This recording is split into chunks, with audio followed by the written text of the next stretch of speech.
Welcome back to the Pro Football Hall of Fame as we kick off 2024 with our first edition of our Before the Snap series. Today's featuring our very special guest, Mr. Doug Tatum, who is from the New Orleans Saints, and we're going to learn a little bit about what he does with the NBA as well. He has a very, very cool job. My name is Jake Ray, and I'm the Youth Education and Leadership Manager here at the Pro Football Hall of Fame, and I am super excited to be moderating the program today. We've reached out to a lot of new people. So if this is your first time tuning in, you might be asking, well, what is Before the Snap? It's a program we started a couple years ago to showcase all the unique and cool individual jobs there are in and around the game of football and truly all of sports. We know when you're in college and high school and college, you're out there looking for jobs and careers within the game of football. And we want to showcase some of the ones you might not have heard of before and all the different cool and unique opportunities there are. If you have tuned in before, as always, you're in store for another excellent program, and we thank you for being a repeat watcher. Before we do get started, though, today got to talk a little bit about the Pro Football Hall of Fame. It's our mission here to honor the greatest of the game, to preserve its history, to promote its values, and to celebrate excellence together. And those values we promote are those of commitment, integrity, courage, respect, and honesty, all of which made the 371 members of our Hall of Fame the greatest football players, minds, businessmen there are, but also can make me a great employee, can make you a great student, and I'm sure one day make you a great employee of the organization you end up in. So I'm super excited to hear how these values are a part of our special guest life, both in the office and in his life as well. Before we get started, some thank yous I'd like to pass out. First and foremost, to all the educators, professors, anybody that sent this program out to their students today, or maybe you're watching us live in your classroom right now. I want to thank you for allowing us to be a small part of your students' learning experience. And then secondly, got to thank our students. Without you tuning in today, this program doesn't take place. It's just me and Nathan asking a bunch of questions to somebody who works for an NFL organization. So we're super excited to hear all the questions that you have today. I know we started a new registration, so if you have registered online previously and got your questions submitted, we're going to leaf through those, hopefully get those involved in some of the program today. So be on the lookout for Nathan to ask some of those. But if you didn't register and you're watching this right now, you still have the opportunity to ask questions. So as always, if you're tuned in right now, go ahead and throw it in the chat. Let us know where you're watching from. Give us your name and the college you go to. We want to see how many different colleges and universities we can have represented today. If you do have a question, same deal. Go ahead and put your name, the school you go to, and go ahead and put your question there in the live chat. If you want to as well, go ahead and like the stream. Give us a comment in there as well. Help us get those numbers up a little bit. But if you do have a question, make sure you're putting it there into the live chat, and we'll be reminding you throughout the program today to do so. And then lastly, I have to thank our special guest today, Mr. Doug Tatum, who we're lucky and grateful to be joined by. Doug is the Vice President of Digital Media for the New Orleans Pelicans and the New Orleans Saints. Was hired in 2013 after serving 13 years, first as deputy, the lead sports editor for Louisiana's largest newspaper, the Times. I'm not even going to try to pronounce that second Times word. Picayune. Thank you, Doug. He oversees the direction of all digital media properties and the supportive staffs for the Saints and the Pelicans, including all social media accounts and all team-related mobile and web platforms. He served as executive producer for 3 documentaries on the Saints. The Saints Are Coming, A Champion's Journey, The Drew Brees Story, and Walking Together Forever, a documentary on the Super Bowl champion Saints team of 2009. Tatum, a 1992 graduate of Western Kentucky University and a native of Louisville, also previously served as an editor for the Cincinnati Enquirer, right here in good old Ohio. Yeah. The Louisville Courier Journal. Tatum was also part of the staff that has received 2 Pulitzer Prizes for their coverage of Hurricane Katrina and its aftermath, which I'm sure we will dive into as well. So, Doug, I know we saw you already, but welcome to Before the Snap. Yeah, really thrilled to be here. We're super excited to have you as a guest today. And first and foremost, we always start out with, what is your job? So kind of give us, and we know the day to day is different depending on what month it is, what season we're in. But can you kind of give us the day to day overview of what your job looks like currently Yeah, I'll in the start game with of the big football? picture, and then we'll get a little bit more into the details. So we're the serving as the connective tissue between our teams and our fans. So we cover both teams like any media outlet would, like ESPN would, like NFL Network would, like any daily newspaper would. Um, so we have writers, we have on camera personalities, we have a large social media staff, and then we have a product team that powers our websites and our mobile apps. So wherever the team is, we're going to be there, and we're going to be writing stories, doing podcasts, doing video features, doing a live show like this. Um, we stream live all of our media availabilities. So we could give the fans a direct connection to what does Coach Dennis Allen have to say about this game, this season.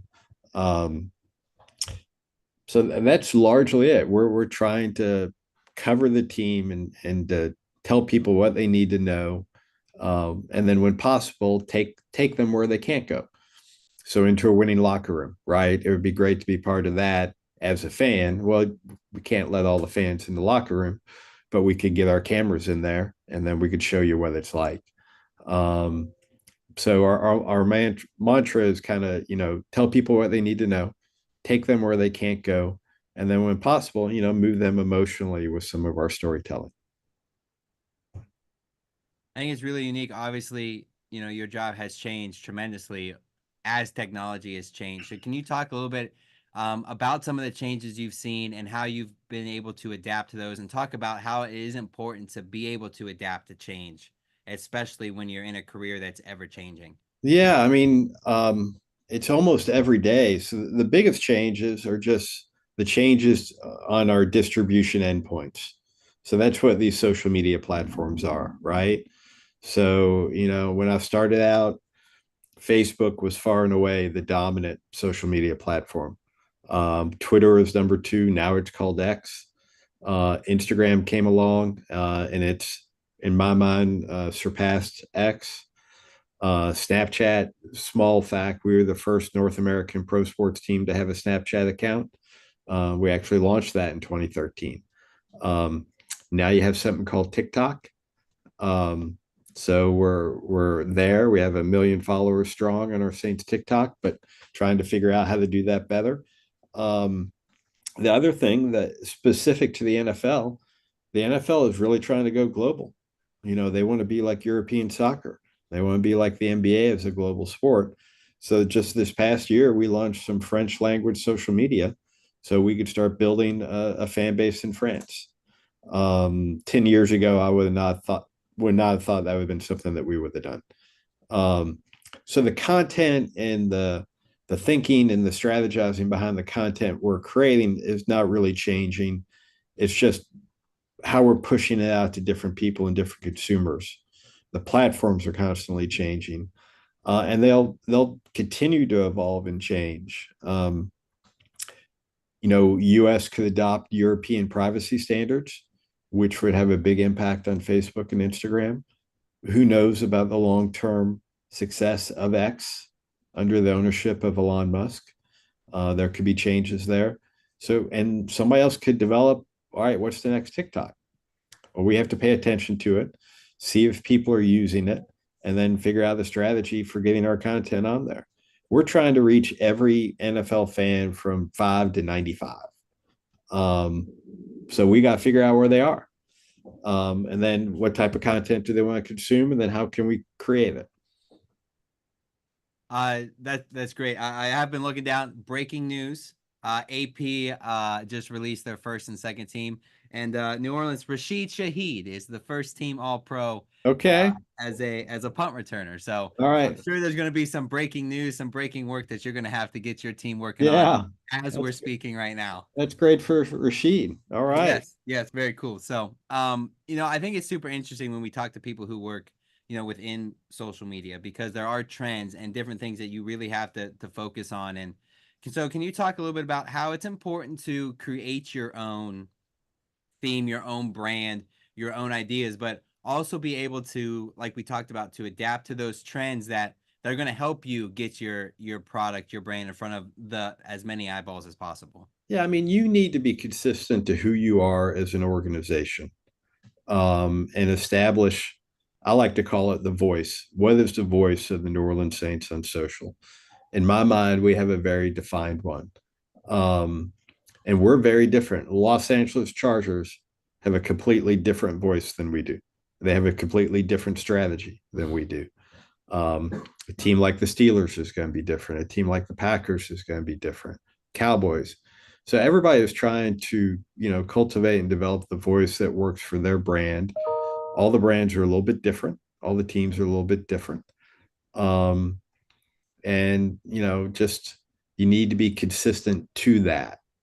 So we try not to chase trends too much, but we do pay a lot of attention to consumption patterns, how the social media companies are changing their algorithms, what are they favoring this week versus last week, and basically how can we get the most eyeballs on the content that we're putting out there.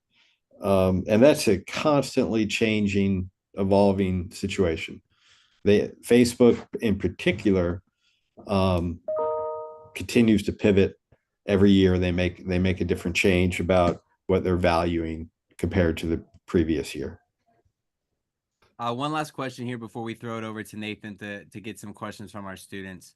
I want to talk a little bit about, because you are in a very unique role where you're not only overseeing, everybody we usually talk to works for the league, something involved with football. You, however, have that dual role and also doing things with the New Orleans Pelicans due to just how the ownership is set up between the two organizations.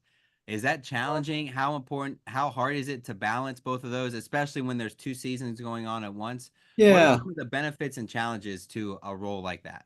Okay. I'll back up a little bit. I think for some people it could appear to be really challenging. In my previous role, though, as sports editor of the New Orleans newspaper, covered the Pelicans, who were then called the Hornets, covered the Saints, covered all of LSU sports, covered all of Tulane sports, covered all of UNO sports, covered the 80 local high schools, the Sugar Bowl, the Bayou Classic, the Zurich Classic golf tournament. Um, so at that point, I had a much larger portfolio of stuff that we had to pay attention to, be experts in, and to cover. So in my mind, going from all that to just two teams I need to lock in and focus on, that's not that big a deal. Um, but and if people are thinking about careers, you work a lot of nights, you work a lot of weekends. We don't have an off season, so our football team is not playing right now. But we've got a 9 o'clock game that people could watch Central Time on ESPN against the world champion Nuggets tonight. So we constantly have stuff going on. Um, but since I've done it, that's all I've known. So I don't know anything different. So if I came from like the Philadelphia Eagles and then tried to take on this job, I'm sure there would be some type of adjustment that I have to go through. But I actually went from covering all these different things. I could just hone in on two teams. In a way that makes it a lot more, easier and simpler. But it's a lot. Mhm. It's a lot. I mean, we go 6, 7 day weeks year round. I think it's cool. It's all about the way you look at it. It's all about how you frame it. You can look at it as, oh my gosh, I'm covering two pro sports teams. I'm working every day. I'm working weekends. There's no off time. Or you could take that approach that you had there is, you know what? Look at my previous experiences covering hundreds of different teams and events, and now I'm only covering two. So I Yeah. like the way you put that in. It's a good message for students that it's all about perspective and really how you put what situation you're in Yeah. into But it. for students, if you want nights off and weekends off, you need to figure out a different career. That's very true. Very true. All right. I know we got some questions submitted. We're going to throw it over to Nathan for some of our pre-submitted questions, and I'm assuming he's going to encourage our students who are tuned in right now to go ahead and jump into that live chat and let us know where they're watching from, what schools we've got tuned in, and to get those questions submitted as well. So Nathan, whenever you're ready, take it away. Yeah, thank you, Jake, for sending it out here. And Doug, thanks for being a part of the program. As Jake was saying, I do want to encourage the students to submit questions now on YouTube through the chat function there. Let us know where you're watching it from, what schools you're watching from. But we did collect a large number of pre-submitted questions, and we're going to go there first for our guest here, Mr. Tatum. So Doug, this is a question from Isaac. He's a student at the University of Pittsburgh. Wants to know, how do you balance the wants of ownership, when it comes to coming up with the media and the stuff you're going to put out there versus what the fans want? I'm sure there's maybe a little bit of a tension there sometimes. How do you balance kind of what you're being told, I guess, by your bosses versus like, well, this is what the people want when you're trying to make decisions like that? Yeah, I mean, here's our big philosophy. And one, our owner doesn't micromanage like that. She hires good people, puts them in charge of their portfolio, and then goes out tell you to do good work. And we know what our brand is about and what we're like. We don't tell our fans lies, right? Everybody's watching the games. Everybody knows that if we had three interceptions, we had three interceptions. Our coverage is going to reflect that fact that we had three interceptions. So you have to be honest with the fans. What we don't do, we don't take it the next step, like what I would call external media would do, and say, hey, they need to make this personnel change. They need to make that staffing change. They need to do whatever. We tell people the news they need to know and explain that information. And again, we give them live coverage of all of our media access and let them draw their own conclusions. So we're not trying to persuade them of something that they, not aware of, but we live in the world of facts. We don't live in the world of opinion. External media is all about opinions and hot takes and things like that. And we stay away from that. Yeah, I think you make a pretty clear distinction there with those two things. Something you mentioned when you were answering some of the questions that Jake had, you mentioned that you feel that the Saints, the Pelicans, you guys have a very clear voice, a very distinct voice. Is that something that it took time after you took the position to develop? Did you come in and know this is what I want the voice to be, or this was the voice prior to you, and you kind of just picked up the mantle and continued? How did you guys develop that? Kind of what's the history with that? Yeah, we were. I personally was really fortunate that when I was hired, we had a very small staff at that point, but a gentleman by the name of Alex Restrepo was running Saints social media at the time. And then after a couple of years, we put him in charge of all social media, Pelicans and Saints. And he has been kind of the voice behind the team and now behind the teams for about 13 years. Hmm. So that consistency of the same person Yeah. basically having hands on the platforms and writing the content, the short little posts to go with the video or the photo or the podcast or whatever, has allowed us to be a really consistent voice on social. He grew up in the New Orleans area. He's been watching the team, paying attention to the team since the 90s. So he's got that good sense of history. Grew up going to games, knew what the Superdome experience was like. So Mhm. not having to change over who our top person on social has allowed us to achieve that consistency. That makes a lot of sense. That would be a tough person to replace. Yeah, So I mean, it's those jobs are really hard. They're yeah. really hard. Next question comes from a student named Alex from the University of Washington. What processes do you guys use as an organization um, just to develop your, digital presence with the ever-changing digital landscape? And have you ever found it hard? You mentioned TikTok to pivot into the newer platforms as they develop. Like, how do you go? Yep, it's time that we get on TikTok. How do you make those decisions since digital media is changing literally daily? Yeah, well, I'll take the second part first. Okay. Those decisions are made in conjunction with the league, so we cannot go on any platform that is not league approved. Mm. So we all have to abide by league rules. This is both leagues, NFL and NBA. So if another platform comes up, even if we might want to go on to it, unless the league says yes, you could do it, we can't do it. I mean, we don't have a Twitch account on the Saints. just because the NFL hasn't approved that as a social media platform that teams can use. So that helps direct some of our energies. But yeah, each platform values something different. So TikTok's all vertical video. It's really best. It's much more, in my mind, personality driven than brand driven. So I think brands struggle unless they have a certain personality. Like the Bulls do a great job with Benny the Bull, their mascot, one of the best follows on TikTok. Um, we don't really have that strong of a mascot presence that we push out there. So it's been I'll say it's been a bit of a struggle for us on TikTok. I don't think we fully have developed the correct strategy to maximize our reach and our success on the platform. It's something we're constantly monitoring and paying attention to and thinking about. We're not there yet. So how do we figure it out? It's just hard work. It's pain. You have to pay attention to the entire media landscape. You got to see what is working and what's not working. We have a fully staffed, what we call a business intelligence department that is providing us reports and analytics on every single post that we do.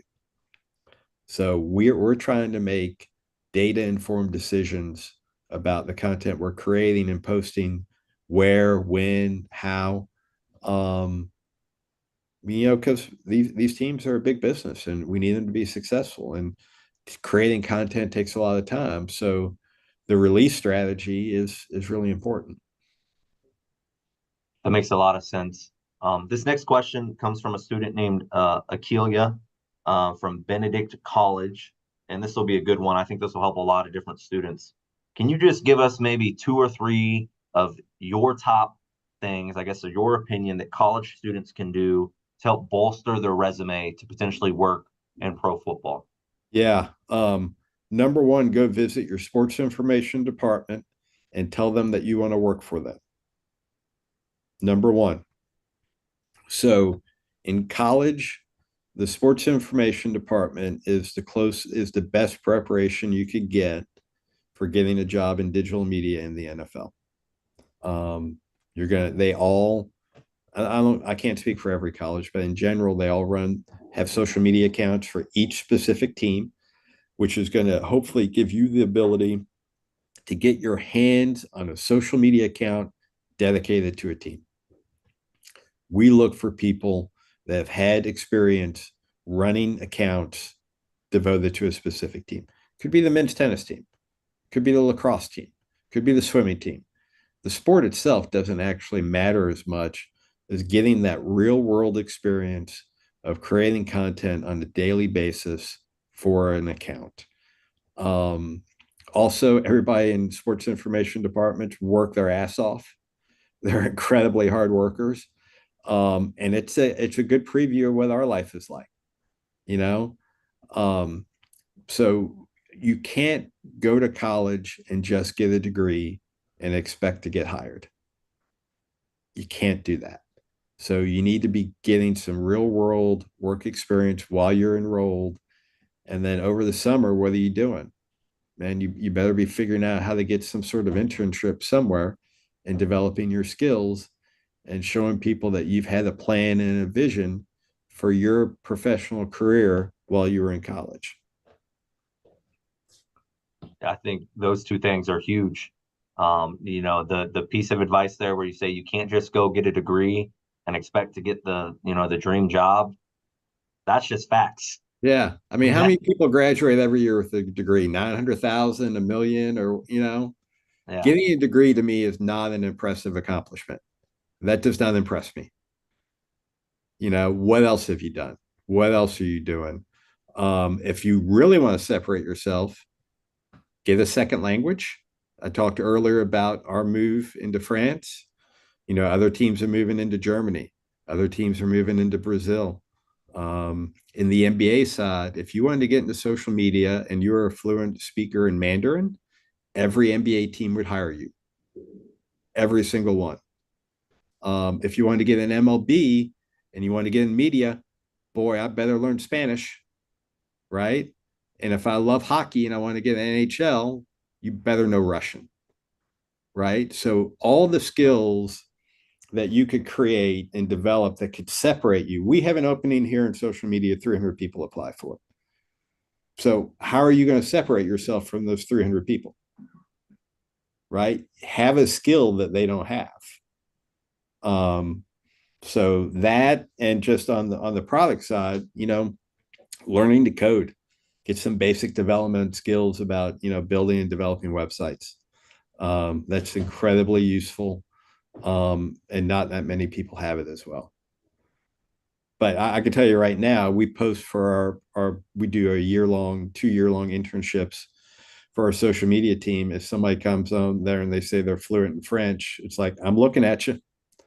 You're going to get that second look. Yeah, I think all of that's great advice. And what I love about it is it's real tangible things that the students hopefully can take away.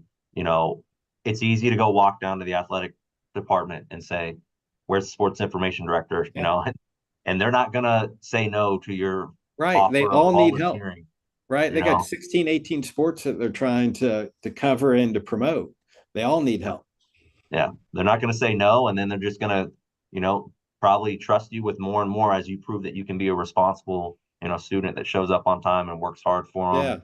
Yeah. For me, day one, when I went to college, I went to Western Kentucky University. I went into the student newspaper the first day I was on campus, and I didn't leave it until I graduated. Hmm. And that's what set me up for whatever level of success I've had. Yeah. But it can't be, I'm just going to college and I'm getting a degree. You got to work harder than that. Yeah, I love that. I'm going to send it back to Jake. I think Jake has a couple more questions. I'll keep going through. Our students have done a good job. Submit some more through YouTube, so we'll get a couple more student questions. But for now, it's all you, Jake. Yes, thanks, Nathan. I want to touch a little bit what you talked about there, Doug, on making yourself stand out. And I want to reference something else you had said before. You said that you haven't fully mastered TikTok yet. You haven't come up with that one thing that works. So when you're in that interview, like you're talking about, how can students take a piece of information like that, or maybe they see something online, or maybe they have an idea to where they're not coming across as my way is the way you need to do it, but how can a student go into an interview with an idea, with maybe a tip or a trick that they think might work, and present that to you as an idea that might help them get hired down the road? Yeah, one of the things I look for in every single interview I conduct, I'm trying to determine their critical thinking skills. Right? How does this person process information? How do they make decisions?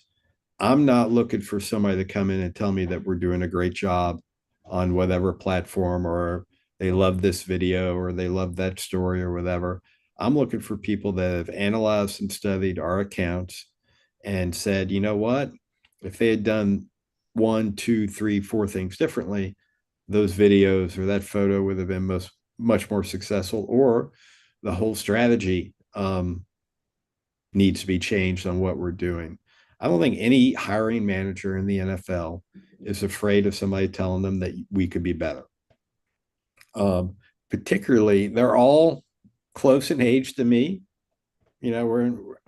Most of the people are probably 40 to 60 who are in the senior management positions making the hiring decisions. And that is not the TikTok demographic, right? So we're trying to bring people in that are native speakers on those different platforms and can really help us develop a strategy to reach those 20-year-olds, those teenagers that are heavy consumers of those platforms. The one big advice I would give anybody, if they get the opportunity to interview for a job with an NFL team or any team really, do your homework. So getting the interview means something on your resume stood out. Whether you need to prepare for that interview like you're studying for a final exam. And it's an open book test. Everything's out there. Everything's out there. You'd be surprised. I'll interview somebody and ask them, who's the head coach of the New Orleans Saints? And it's blank. They don't know that. What's our record? What's our record the last 3 years? Who is our leading rusher? Who is our leading receiver? Who was the one player that got hurt, that hurt our season, wrecked our season? If you do not prepare for an interview like you would for an exam, you're going to bomb. So getting the interview is step one, excelling at it is step two. And I'm consistently blown away by the number of people who do not prepare for interviews. Well, that's something we definitely talk about here. And the phrase I use is I want someone to come into an interview and know me Yep. better than I know myself. Yeah. I want to, so even if it's as simple as, hey, I visited your LinkedIn. I saw you went to this university.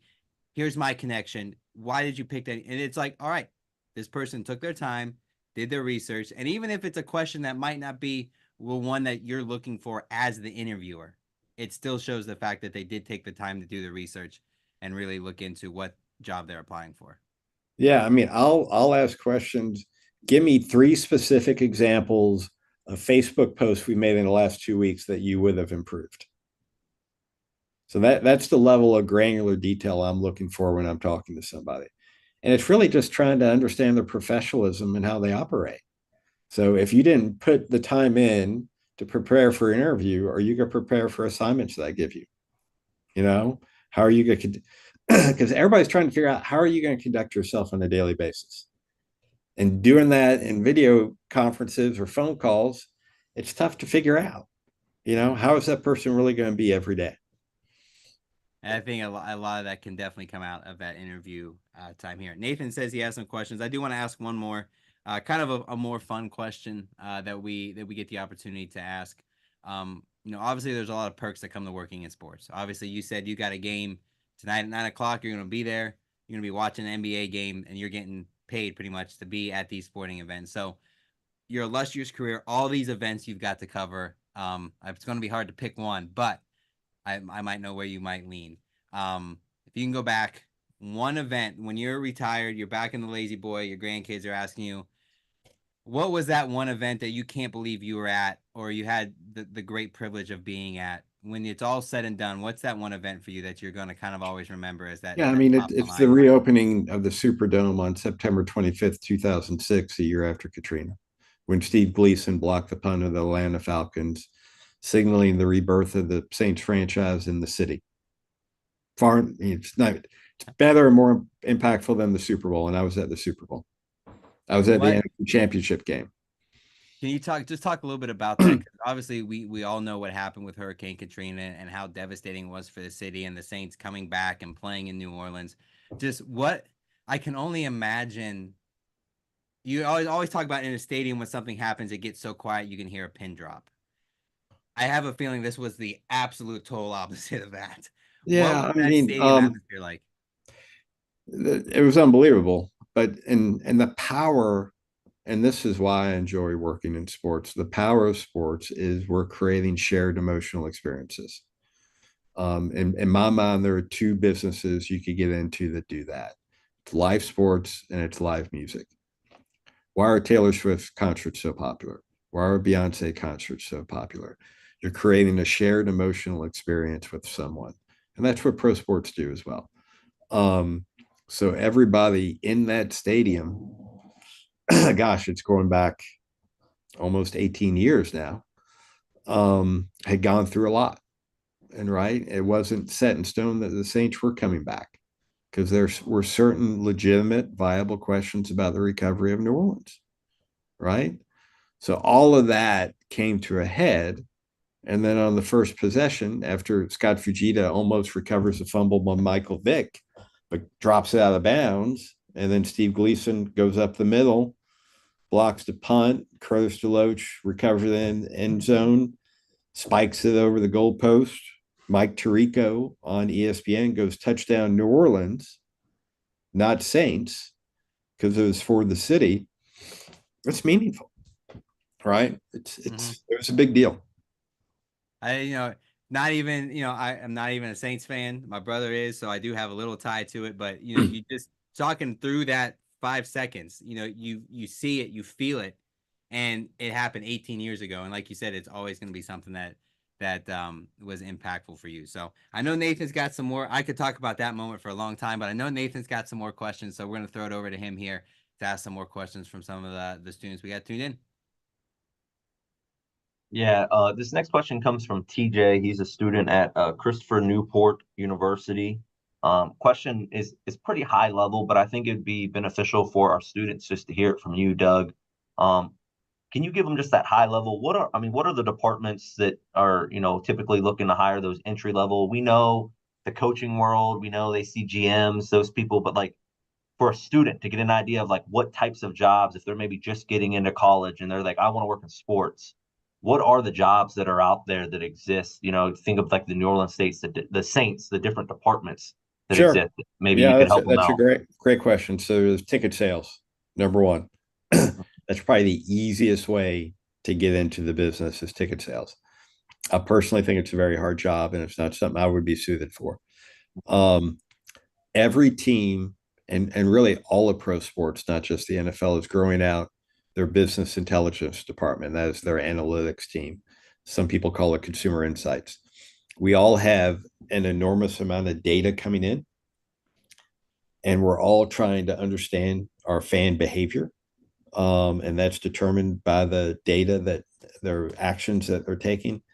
Every single team is trying to grow out their consumer insights business intelligence department.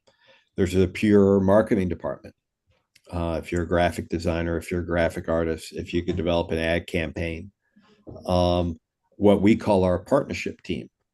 Um, so Verizon is our mobile partner. They're a league partner. So teams create revenue from ticket sales, partnership sales, and then just a little bit from product and from food and beverage. We don't make as much money as people think we do from those. And then you get the national TV money is how all of our money comes in. There are youth sports, community outreach. Every team has that. It's a great way, especially if you're like a football guy, but you can't get in on the football operations side. The youth sports side is a great way to get in. Then we have, the basic stuff. We have an accounting department. We have a human resources department. We have an IT department. IT people are crucial around here. And the football people will probably tell you they're crucial to their operation. We travel with two IT people wherever the football team goes, wherever they go. Because, everything is internet based now, right? With everything the football team is doing. There's about a dozen different ways you could get in. You get on the facilities team. We need people to cut the grass. So there's lots and lots of different ways. And then we don't own our stadium. It's a state building that we have a lease with to play our games there. A lot of teams own their building. And then that opens up a whole other area of jobs that you have for just running the events. On the operations side, we have a small operations team here, but it's not as big as, let's say, the Dallas Cowboys who own AT&T Stadium. They have a whole massive department just running that building every day. So there's really, in my mind, something for anybody if you want to get in on it. I really appreciate that high level view. I think the students, hopefully that opens their eyes to really just how many different opportunities. I know when I talk to students, I'm like, basically any job you can think of that you hear like, oh, a business job, like it exists because there's a whole business side to the sports Yeah, world. just go to a team website, click on their staff listing, and see all the different jobs. Exactly. Yep. That information's free online, the Yeah, staff yeah, directory. So, I think for students, if they're unsure, go to one of those and look at some job titles and see what interests you, and then do some more research and see if yeah. that's something that you really want to get into. Next question is, and this again helps our students better understand how I guess the hiring process works. Um, when should students look for, or do you know, like when internships get posted? Are they typically seasonal? Is it summer? What does it look like, at least for the Saints? And that probably would reign true for a lot of the other NFL clubs. But what Yeah, does it look like for you guys down there yeah. from that We standpoint? post week one, we call our internships associates. So if you Mhm. see a job from the Saints, it says associate, it's an internship. It's paid. Um, ours are a 10-month program, July 1, I believe, through April 30th is how we do ours. They will post on Teamwork Online in early March. And I think most teams do that. Everybody should be on Teamwork Online. That's where almost every single job in pro sports gets posted. So I would be preparing right now. But again, preparing is like you need to start preparing when you're a freshman because what's on that resume? Because that's, again, we go through 300 resumes for every opening. It's hard. So you're looking for people that stand out based on their work experience. Um, Professors probably won't like me saying this. I don't care what grade you got. I got zero interest in your GPA. Did you finish your 4-year project of going to college and getting a degree? That in my mind is what college is about, and hopefully teaching you how to think critically and make good decisions, and learning how to learn. How do you learn new skills? Um, but if I had a student that had a 4.0 GPA versus somebody that worked at the SID department for 3 years, it's not even close. I'm going to talk to the person that worked in the SID department for 3 years. Yeah, I would agree with that as well. If I'm in the position here at the hall looking for people, GPA is great and all, but you're looking for that experience, and how are they getting that experience? Yeah, and the other thing, and I don't want to scare people off, what the hardest thing that we try to do is identify people that want to work. Right? We work. It's a lot of work. It's not just fun. You need the passion for sports to be successful at it, but you need people that enjoy, our football coaches put in 90 hours a week. We're not asking you to do that, but we're asking you to come to work every day with the same level of intensity and passion that they do. You mentioned the football coaches and the amount of work they do, and this just came to my mind. How often do you see the football side of things, so whether it's the head coach, the GM, kind of like, I guess, setting the tempo and setting the culture for the business side of things? Do you feel that in New Orleans, or do you think that's it just depends on the club? It probably depends on the club. I really like to tap into it. DA, which is the nickname for our head coach, Dennis Allen, he had a mantra this season, and he had shirts made, said big team, and team was huge. And then me was much smaller below it. So team before the individual, right? Mhm. It's about the team. Um, and we try to copy that sort of sayings. Our basketball coach 2 years ago, when he was a rookie coach and we were in the playoffs, gave a stirring speech while he was mic'd up about you got to fight. He was telling his guys in a pivotal situation they got to respond to what the other team was doing. Um, so I steal from them all the time. I watch every single press conference they give. Um, they're masters at motivating people, right? They're leaders. Um, so I really try to pay attention to them and steal things that they're preaching that I think would work for our group as well. And I think the big team, little me, is a great idea because we want people to come in and we want you to lose your individual identity in favor of the team. It's all about the Saints. It's not about Doug Tatum at all. I'm irrelevant to it. It's about what's right for the New Orleans Saints. I think that's a great lesson for our students to hear, whether or not they ever get to work in sports. That's just a great piece of life advice for them to know. And I think if you can live that out, you can go really, really far.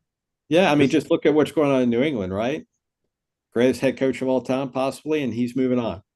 And the mhm, Patriots will continue to roll on because it's mhm. about the New England Patriots. It's not about even one individual. It's about the organization as a whole. Yep, no doubt. This is going to be the last question we get from our students today. This comes from Cole, student at the University of North Texas. And Cole's curious, Doug, what motivated you to get into this career? And you can talk about your time in the newspaper and whatnot that led to you. But I like this, I guess, second component of it. What motivates you to stay in the career even to this day? Yeah, I'll take that second part first.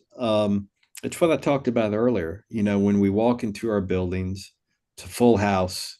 It's an important game, and there's a big play and the reps or whatever. It's being a very very small part of helping create these amazing shared emotional experiences. That's what drives me every day.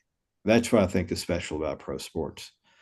Um, my career path, I wanted to be a newspaper journalist. I had a paper ad for 3 years. This is going way back.